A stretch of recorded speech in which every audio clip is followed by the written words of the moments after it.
Le singe, suite. Le macaque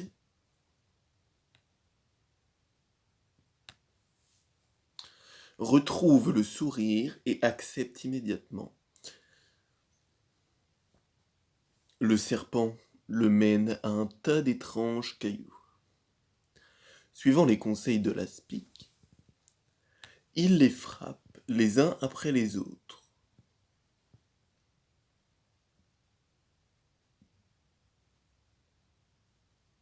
Et fait tomber une pluie de petites étincelles sur un cornet de bois et de feuilles sèches.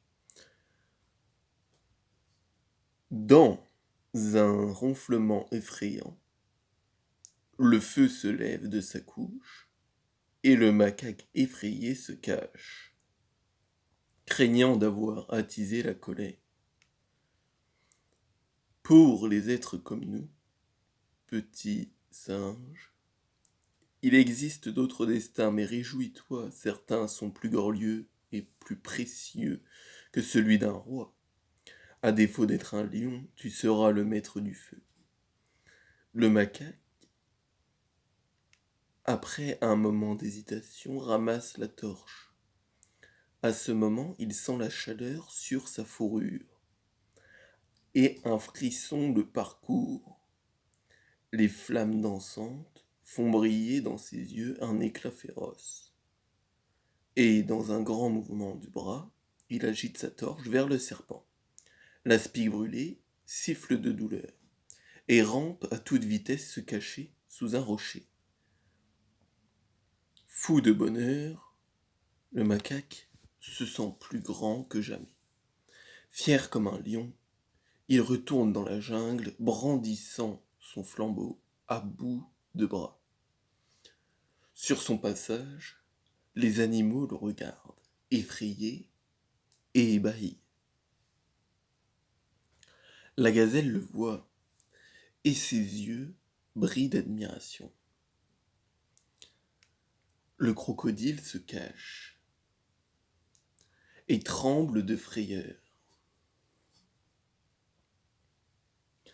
Le lion lui sourit et le félicite de son exploit. Le macaque exulte de joie.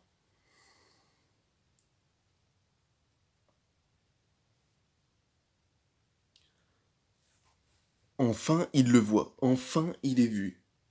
Les animaux l'aiment, l'admirent et le craignent.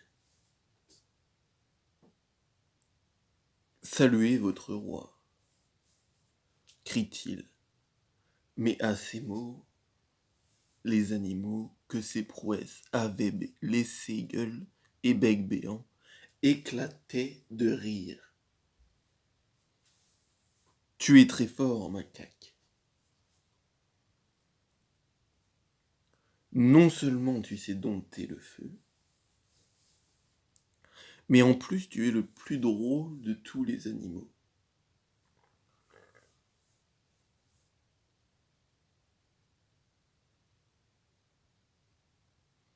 Quelle chance de t'avoir avec nous dans cette jungle. Le macaque, voyant le monde lui rire au nez, rentre dans une colère noire. Cessez de suite. Je suis votre roi. Moi aussi, j'ai une couronne de flammes, hurle-t-il, et ce faisant, il agite sa torche au-dessus de sa tête, démontrant à tous son grand pouvoir. Mais sa torche, de feuilles et de roseaux, se consume à vue d'œil.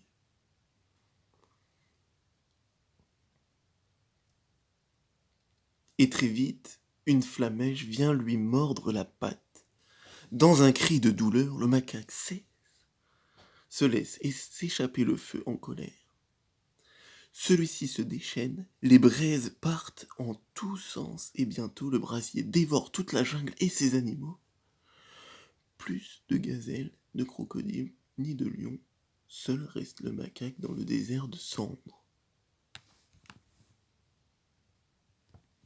Alors, il pleure.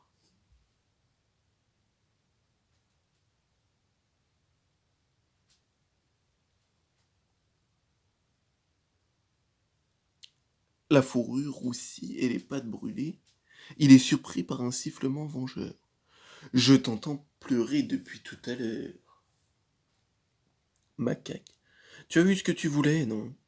Un royaume pour toi seul. Il y a une limite aux reproches que l'on peut faire au monde.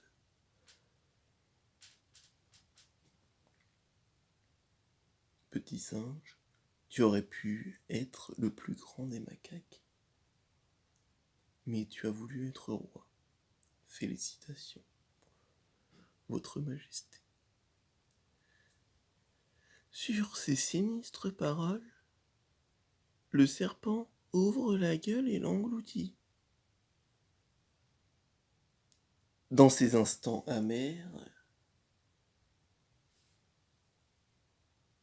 il savoure ce repas. Car,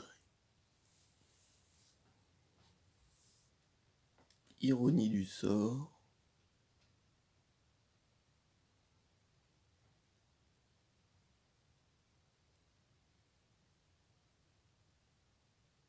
dans sa folie, le macaque s'était lui-même cuit à point.